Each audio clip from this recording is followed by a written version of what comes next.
Hello, and welcome to another live conversation with Colgate Leaders. I'm your host, Dan DeVries, and today I am happy to be joined by the Vice President for University Outreach and Chief of Staff to the President, Hazel Jack. Vice President Jack earned her bachelor's degree in Marketing and Advertising Promotions at Pace University, her MBA in Marketing Management, and her Master's of Higher Education Administration at Baruch College. She is also now in the final stages of completing her PhD in Higher Education at Syracuse University. At Colgate, Vice President Jack oversees all university communications, including athletics communications, parent communications, prospective student and current student communications, major university events, Colgate's 13 podcast, the quarterly Colgate Research Magazine, the Hello Hamilton local newsletter, Colgate's website, and all university brand and marketing materials. In addition, as Chief of Staff to the President, she is now responsible for oversight of all communications and initiatives stemming from the President's office. So welcome to the show today, Hazel. Thank you for having me. Yes, well, I'm excited to have you here. We have a few questions from some alumni. And but before I get into those, I think we should probably chat briefly about your new title. What does it mean, and how does this change things? Are you still responsible for overseeing university communications? Yes, university communications is still part of my portfolio. Excited to say that. But I think it really is just an opportunity for us to better collaborate with the President's office. A lot of the work that we do, as you're well aware, is talking about initiatives at the university level, Third Century Plan, the campaign, and it's really important that all of our messaging is consistent.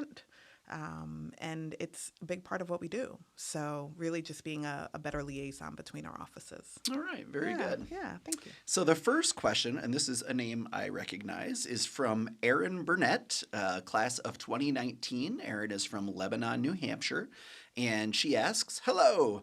I read in the recent event description that the Office of Communications manages the university's communication with prospective students. How does your office partner with the Office of Admissions in these efforts?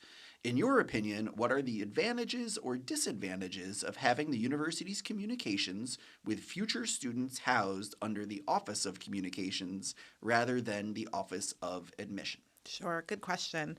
And I don't know how much of a history of higher education or kind of overview that Erin is really interested in, but most institutions either have a very collaborative model for communications or just very separated and office specific, if that makes sense.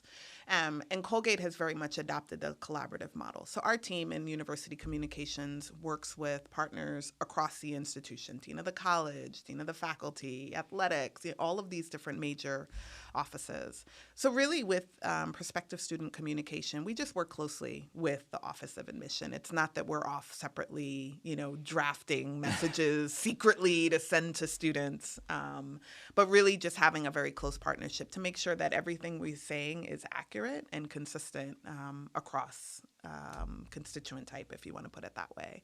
Alumni being another large group of ours, which actually in the summary you missed our alumni magazine, the Colgate magazine. Oh, did I skip over it? Yes, you did. Oh. Our colleague Alita is going to be very upset with you. No, but just all of the different constituencies, we're just very closely tied to them. So we work very closely with admission, and I think the partnership has been good. Yeah. Yeah. I think for once I can add to a response because Ooh. I did that. I worked Yes, you in did. admission Yes, you doing did. communications. And I think the big takeaway there is that they're the experts in admission. Sure. And we're kind of the experts in communication. So without knowing how they do things, like their feedback is critical. Absolutely. To Absolutely. everything that we do. We can't do what we do without our partners across campus. You could say that about any of our partners. So. Yeah. Nice. Yeah. All right. So we've got another question here. This is a question from Stephen Altschuler. So hopefully I pronounced that correctly. Stephen is a member of the class of 1979 from Cliffside Park, New Jersey. Awesome. And he asks, Why have there been no new communications about the search for a new athletics director? Yeah, good question. At this point, we don't have a new athletic director. So we conducted a search and didn't find, the person that was really a good addition to the team. We're really lucky to have Yuri Vermeer in that role right now on an interim basis. So as soon as we have a permanent person in that role, we'll definitely be letting the community know. But it's kind of hard to send an update without No news. Right. All right. And we've got a question here. This is from Madeline Bayless, a member of class of 1976, and Madeline is from Yardley, Pennsylvania. She asks, how has your sabbatical experience influenced your approach to Colgate communications? And we should probably fill people in on Yeah, the I was going to sabbatical. say Madeline is an astute reader of all of our communications for her to know that. So thank you. So I am a doctoral candidate at Syracuse, as you mentioned. Let's see, it seems so long ago now. For 4 months, I was on sabbatical working on the research portion of my dissertation. So now I'm in the final stages of writing up my findings. Very excited about that. But it was, really, really, really a great opportunity. I was super supported by you, Dan, as an interim while I was away to be able to focus on my dissertation. It's a very different type of writing. So to go from writing a communication, whether it's, a message to the community or something focused on alumni, to go from that form of communication to writing a dissertation was very difficult to switch up and back during the day. Yeah. So it really gave me an opportunity to focus. Because I'm a student in higher education and my dissertation is focused on media and how the media portrays leaders within higher education, it was super interesting reading about how different schools and how different situations are portrayed. And we know how important media is. We just, shout out to the 50th reunion class. I moderated a panel during reunion talking about changes in media and all of the different things that are happening in that space with some wonderful alumni. So just, we realize how important it is. And just seeing how that impacts the work that we do on a day-to-day basis. So it wasn't directly connected to, my role here as I direct communications in the tangible way, but it really gave me a lot of perspective in terms of how universities are portrayed, things that we should be thinking about, how we connect with the media, how we tell our story in other media outlets, things like the newsletter that you edit, podcasts, things like that, and how super important those are. Yeah. Nice. Yeah. All right. And thank you. Yeah. You're welcome. I think it was more like 5 months. But who was counting? You were the voice of Colgate during the pandemic. There were regular and sometimes daily messages to the community through an email that was titled Colgate Together. So what did you learn during that time, and has it influenced the way Colgate approaches outreach with its various constituencies? Oh, absolutely. Absolutely. I think, as you mentioned, they were sometimes daily. I mean, when we were, in the early phases of the pandemic and had decided to bring all of our students back to campus, they were required to quarantine in their rooms for 2 weeks. We brought them food. We brought them their textbooks. You remember all of this all too well. And our emergency operations crew was meeting regularly. I think we quickly realized how much people were craving information. We were all learning about the pandemic at, real time. Yeah. It'll just be 2 weeks. Right. And after 2 weeks, everything will be fine. Yeah, famous last words. But, it really put an emphasis on how important clear communication is, how important a regular schedule is for folks to be able to expect that, at 5 o'clock on these days, I know that I'm going to get an update and I know I'm going to be informed. I think it highlighted the importance for transparency. When we didn't know, we would say, this could go this way. This could, we were clear that we didn't really know what Figuring it out. Right. Yeah. But being honest and transparent, I think, was really important for people in that time. I think it also highlighted for the campus on a whole how important communication is, right? You think about an academic institution, and obviously at your core is your curriculum and your faculty. But I think it highlighted the work that we do in our office and how important it is. Without clear communication, there's rumors, there's misinformation, there's confusion, challenges to morale. I mean, it was such a difficult time for staff. They were working so incredibly hard, right? But even to be able to say, we're going to do this for these 4 days, and then this is going to happen after that. For people to know and be able to expect something, I think was really important. And then I would just say, working with an administration and a board that is, understanding of the importance of communication. I've heard from a lot of parents and alumni that would say, my kid went to X institution and they didn't communicate nearly as much. We didn't know what was happening on the campus, whereas they felt like they were involved and knew what was happening here. And to send your student back to campus during that time must have been worrying for a lot of folks, right? Yeah. But to be able to say, but every day I'm getting this message and I know what's happening is as reassuring as, it's comforting. As you could possibly have during that time. So, yeah. Did you get any outreach? Like, did people respond to you as if, like, they were communicating with you one-on-one, like your messages? So it's pretty funny. I learned fairly early on that students didn't actually think I was a real person. Oh, really?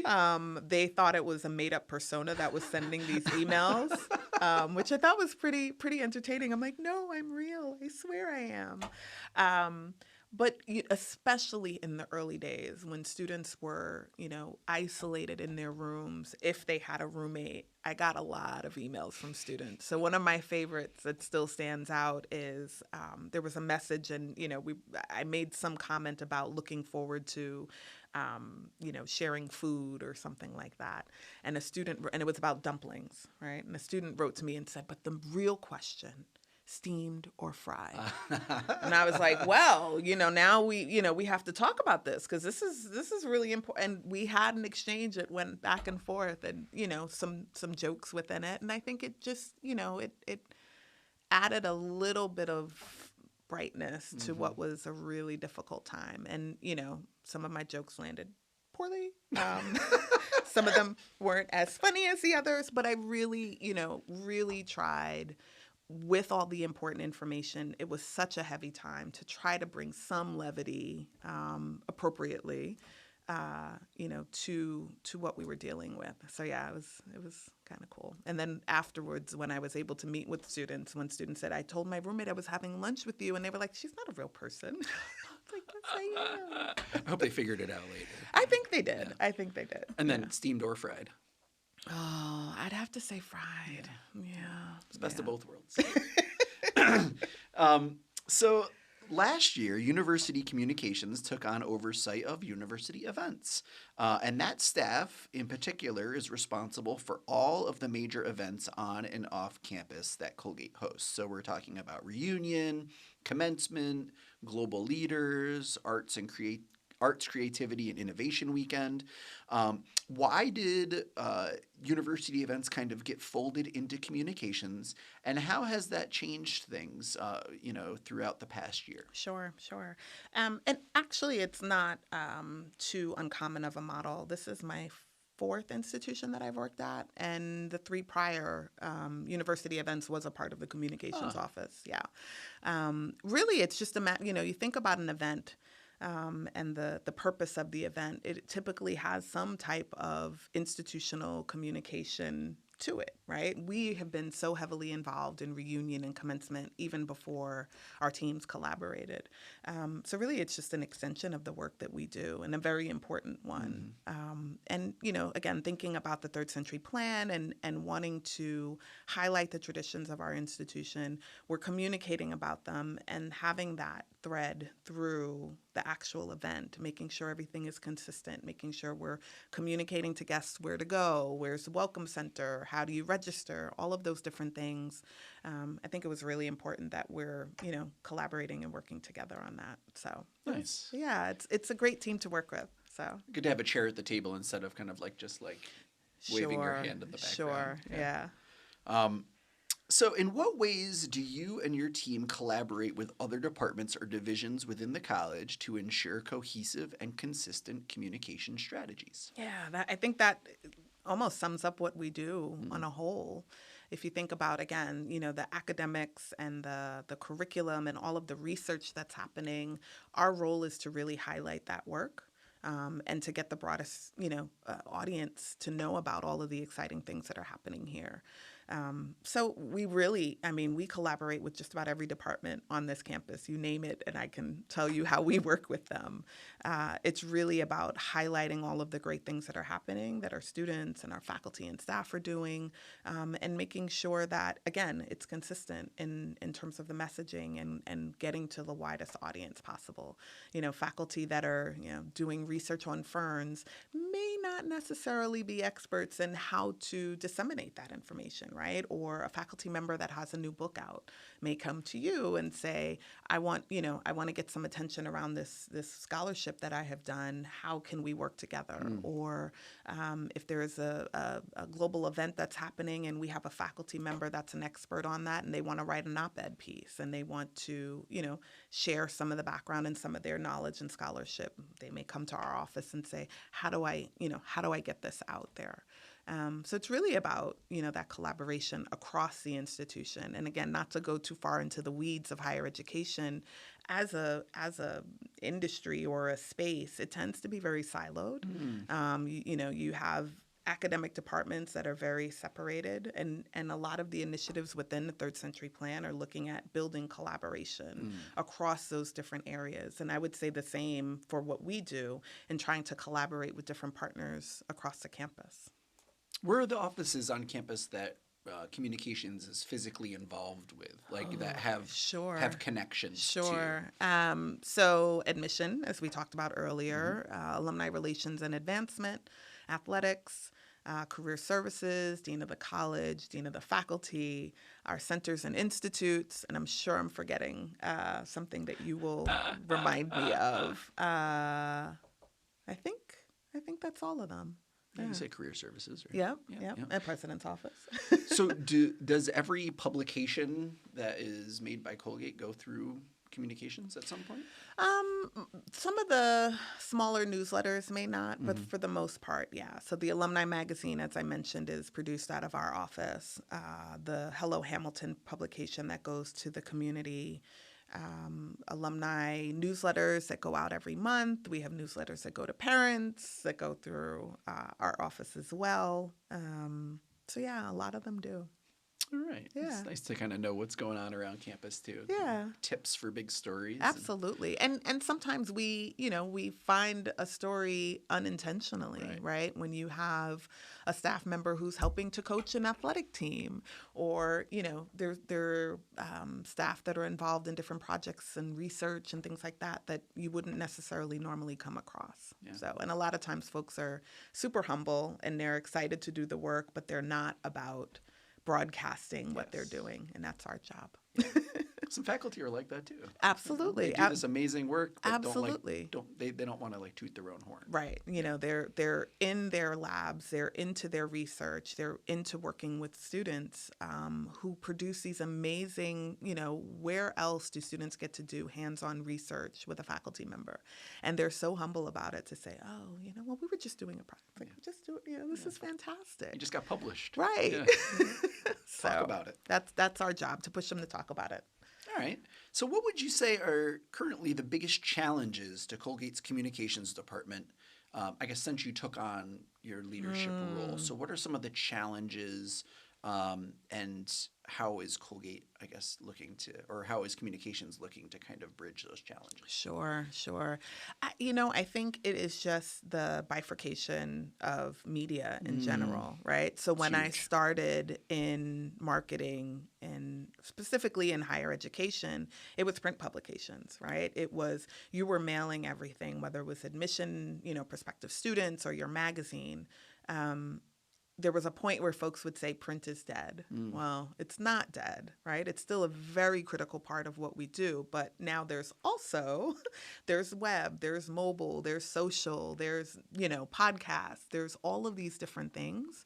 And they're constantly changing, right? So really being able to stay current, while technology has been helpful, it also has added so many layers. You think about segmentation and the data, that we can get back to say, okay, this many people were interested in this podcast or that newsletter.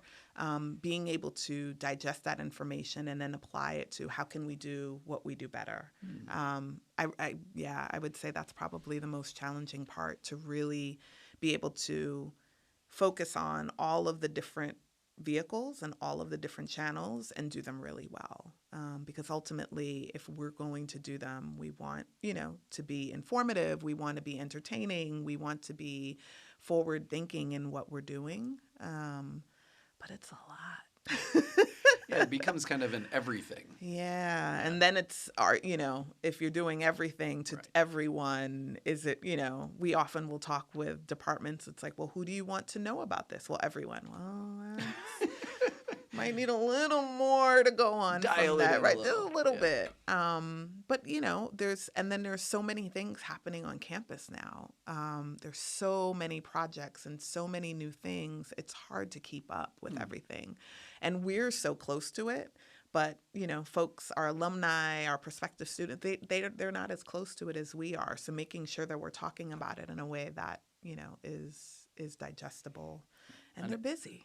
Not everybody knows everything that's been going on. No, because there's a lot happening. Yeah, and a lot of construction and everything else. A lot of construction, a lot of new programs. So, I think that's the most challenging part. All right. So if there's someone out there, I imagine it's not the folks watching this right now, but maybe a few are, someone who hasn't kept up with Colgate, like what's been happening through the years. You've got your life and you haven't been back to your alma mater in a long time, or you haven't checked in. What's the best way for an alumnus who's kind of looking to reconnect with Colgate?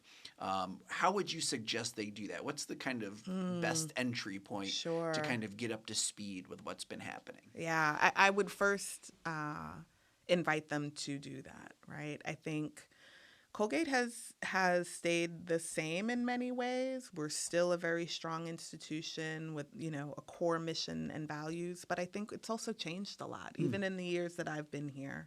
So I would invite folks to re-engage with the institution and see what's happening now, see what's new. Attending events is one of the easiest ways to get re-engaged. During COVID, we moved all of our alumni engagement to virtual events. And while it doesn't provide that in-person opportunity to, meet and hug and, greet people that you haven't seen in a long time, we also saw that it was able to bring together folks that don't get to campus, right? Folks that are out of the country or across the country, that it's not easy to travel to centrally located Hamilton, New York. So that was, a way to get folks involved, and we're still doing that. So there's a whole host of events, whether it's online, in person, in your city, here in Hamilton. Sign up for newsletters, share your email contact information and get a regular email on what's happening at Colgate. And then if there's a particular department that you feel connected to, a lot of departments have newsletters that talk about the research specifically and the things that faculty are doing there. If you want to share what you've learned in your career, I could go on forever. Keep going. Career networks, you could work with our current students talking about, how you found your journey and how you found your path to your career. If you're involved in recruitment, you can look at internships for students. You can hire, you can do job placement for students. I mean, there's shadowing. We have students that shadow professionals, alumni for a few days in their, in their work environment to see what it's like doing what they do. There's a million ways. And I think our students would be grateful for that opportunity. We should do a shadow when we're live on YouTube one day. So we just have someone sitting here with us. I'm like, that's interesting. No. So I guess one of the other things, we talk a lot about the Third Century Plan, and that's kind of the impetus for this series to talk about what's going on with the plan. Curious about what elements of the Third Century Plan you're most excited about. If there's things coming up that you are, excited to see come to fruition, and kind of just your thoughts on some of the elements. What do you think is Oh, the most exciting, I have to at least in pick. your world, from what you've seen? Sure, it's hard to pick. I think there are a number of things that are exciting. The middle campus with arts. I think often people think about the arts. You have to be an art major, you have to be a drama major. But there's actually research that shows, computer science majors, chemistry majors, economics majors that have a connection to the arts. It brings, a thought process and a creativity to their work that is valuable. So seeing our investment in the arts, I think, is really exciting. Um, I think seeing the way we're putting together different disciplines, whether it's in middle campus or mind brain behavior, is really interesting as well. Because you think about the interconnectedness and in the future, how connected everything is, right? So operating in these, again, individual silos is not, I don't think, the way, of the future. So I think it's really interesting that those things are happening. I would also say the Colgate commitment and our commitment to financial aid. As a first generation college student myself, I had no idea Yeah. what I was doing and how I was going to pursue, my degree. It was just, I knew I had to do it. So the prospect of being able to attend a great institution like Colgate with very little debt afterwards is phenomenal. Yeah. I think it could change the world. What else? I think lower campus. I could go on and on. I think You lower can't pick everything. I know, but I can't just pick one.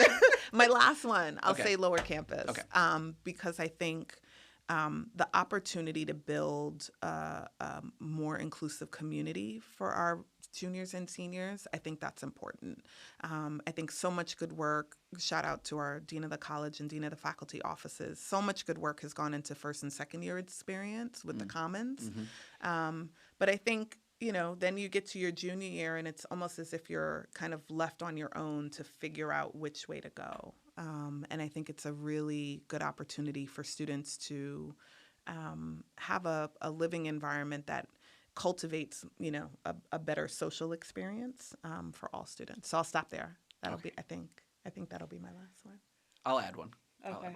I'm excited to see like the debate area. I don't know what they're going to call it. If it's going to be called the Colgate Commons, or I know they're Colgate kicking around Union. Yeah. I don't, I know that's still kind of being kicked around. But what a neat thing. Yeah. To have. And again, just thinking about where higher education is right now in this moment, having a space to help students grow into being able to talk about. I mean, it's hard for adults to talk about difficult topics in a respectful and meaningful way.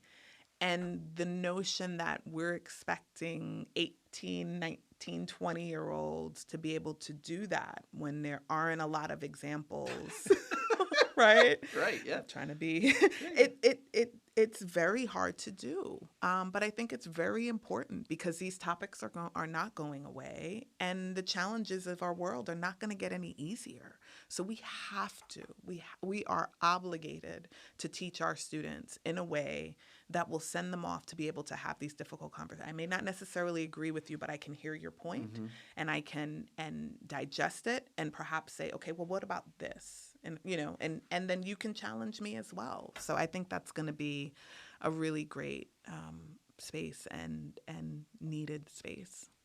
Yeah. So I'm going to steal a question here. Uh-oh. This is kind of out of left field. Okay. All right. So fried or steamed? No. President Casey was on a podcast not that long ago called "What's Your Why?" Yes. And it was about why he does what he does, and it's like what gets you out of bed every day, what makes you excited about the job. So I'd like to ask you, Hazel, what is your why? Why, and what do you enjoy most about leading communications at Colgate? Oh my goodness, what is my why?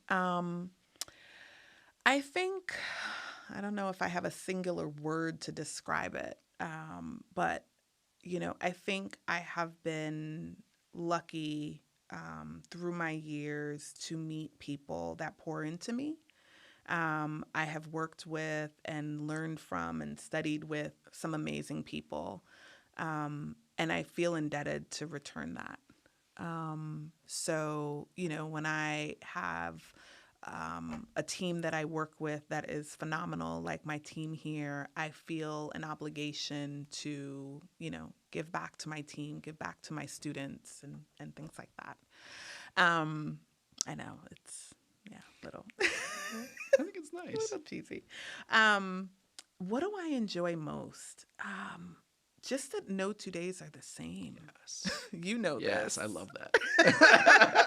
When we're texting about what's happening today, right? There's always something happening, always something challenging us, always something, expanding our minds and our abilities. And I think that's really exciting to be a part of. So, Nice. yeah. Well, Hazel, thank you so much for joining us Thank today you. on Thank this you for live having me. conversation. We will be back next month with JS Hope to talk a little bit about finances. I know that's very exciting, but I think some people will be pretty interested in that for Absolutely. sure. So until next time, be well, and we'll look forward to seeing you. And as always, the best way to influence or to help the things that are going on here at Colgate is to give a gift to the Colgate Fund. And have a great day. Thank you so much.